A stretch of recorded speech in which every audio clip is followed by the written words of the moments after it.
Deputy commissioner ہے تو اسے کہتے ہیں ڈی سی، ٹھیک ہے نا. اسی طرح اسسٹنٹ کمشنر ہے اسے کہتے ہیں اے سی. اعوذ باللہ من الشیطان الرجیم، بسم اللہ الرحمن الرحیم. الف لام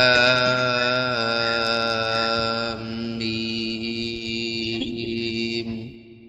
ذالک الکتاب لا ریب فیہ ھدی للمتقین الذین یؤمنون بالغیب ویقیمون الصلاة ومما رزقناہم ينفقون الذين يؤمنون بما أنزل إليك وما أنزل من قبلك وبالآخرة هم يوقنون. صدق اللہ العظیم. سورہ بقرہ ہے. اس کی ابتدا الف لام میم حروف مقطعات سے ہو رہی ہے. الف لام میم یہ حروف مقطعات میں سے ہے.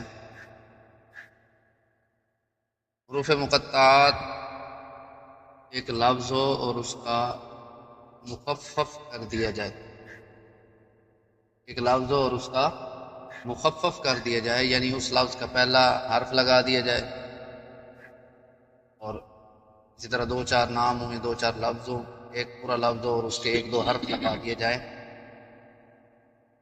تو اسے کہتے ہیں مخفف. جیسے مثال کے طور پہ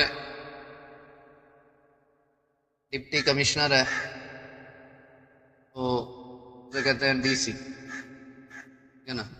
اسی طرح اسسٹنٹ کمشنر ہے اسے کہتے ہیں اے سی. الف لام میم یہ حروف مقطعات میں سے ہے. یہ بھی اسی طرح ہی سمجھ لیجئے کہ ایک لفظ تھا، اس لفظ کو چھوٹا کر کے اللہ تبارک و تعالیٰ نے ہمارے سامنے رکھ دیا. کہیں الف لام میم ہے، کہیں حامیم ہے، کہیں یاسین ہے، کہیں الف لام را ہے، ٹھیک ہے نا. ان کا مطلب کیا ہے، ان کا معنی کیا ہے؟ تو بعض راہ فرماتے ہیں ان کا معنی، ان کی مراد یہ اللہ تبارک و تعالیٰ ہی بہتر جانتے ہیں، اللہ تعالیٰ کے علاوہ اور کوئی جانتا ہی نہیں. بعض راہ فرماتے تو یہ اللہ اور اس کے رسول کے درمیان راز ہے، کسی کو کوئی پتہ نہیں کہ اس کا معنی کیا ہے، اس کا مطلب کیا ہے، اس کا مفہوم کیا ہے. بعض حضرات اس کا معنی بھی بیان کرتے ہیں.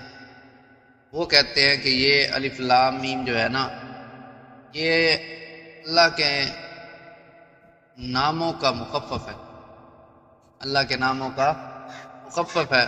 وہ کہتے ہیں الف سے مراد اعلیٰ اللہ، فَبِأَيِّ آلَاءِ رَبِّكُمَا تُكَذِّبَانِ. اعلیٰ کا معنی ہے نعمتیں، الف سے مراد نعمتیں، لام سے مراد لطف، کرم، مہربانی، اور میم سے مراد ملک، بادشاہت. معنی یہ ہوگا کہ نعمتیں بھی اللہ کی، مہربانیاں بھی اللہ کی، اور بادشاہت بھی اللہ کی. وہ یہ اس کا معنی بیان کرتے ہیں. الف لام میم سے مراد اللہ تعالیٰ کا لطف، اللہ تعالیٰ کی نعمتیں، اللہ تعالیٰ کا لطف، اللہ تبارک و تعالیٰ کی مہربانی. آپ کہتے ہو کہ یہ اللہ کے نام ہیں، اللہ کے 99 ناموں میں تو یہ نہیں آتے. اس کا جواب یہ ہے کہ وہ اللہ تعالیٰ کے مشہور نام ہیں، اس کے علاوہ بھی اللہ تبارک و تعالیٰ کے نام ہیں. جب بھی ہم الف لام میم کہیں تو اس کا معنی مفہوم جو ہے وہ اللہ عالم بمرادی، اللہ تبارک و تعالیٰ ہی اس کا معنی بہتر جانتے ہیں، اس کا مفہوم اللہ تبارک و تعالیٰ ہی جانتے ہیں، ہمیں اس کا کچھ اندازہ نہیں. تو باقی اس کا معنی اور مفہوم کیوں نہیں بتایا گیا، اس میں کافی ساری حکمتیں ہیں. ایک حکمت تو یہ ہے کہ جیسے ایک باپ ہوتا ہے، وہ اپنے بیٹے کو کہتا ہے کہ بیٹے تم نے یہ کام نہیں کرنا، تو کچھ بچے ہوتے ہیں جو باپ کی بات پر سر تسلیم خم کرتے ہیں، اور کچھ کہتے ہیں نہیں ابو نے روکا ہے تو کیوں روکا، میں لازمی یہ کام کر کے دیکھوں گا کہ اس کام کے کرنے سے کیا ہوتا ہے.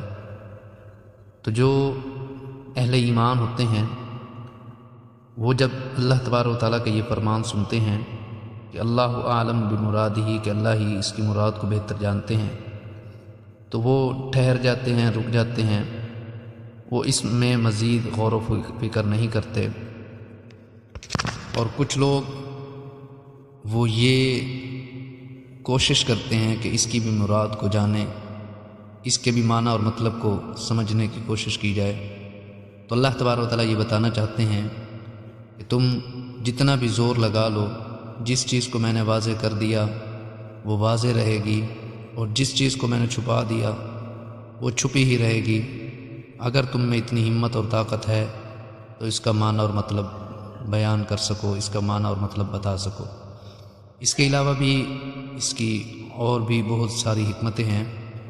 تو بہرحال خلاصہ کلام یہی ہے کہ اس کا معنی اور مطلب کیا ہے وہ اللہ تبارک و تعالیٰ ہی کی ذات جانتی ہے۔ بعض روایات میں آتا ہے کہ اللہ تبارک و تعالیٰ نے اپنے نبی علیہ الصلوۃ والسلام کو بھی اس کے بارے میں بتا دیا، اور بعض حضرات یہ بھی فرماتے ہیں کہ اس کے بارے میں حضرات صحابہ کرام میں سے بعض حضرات کو اس کا علم تھا۔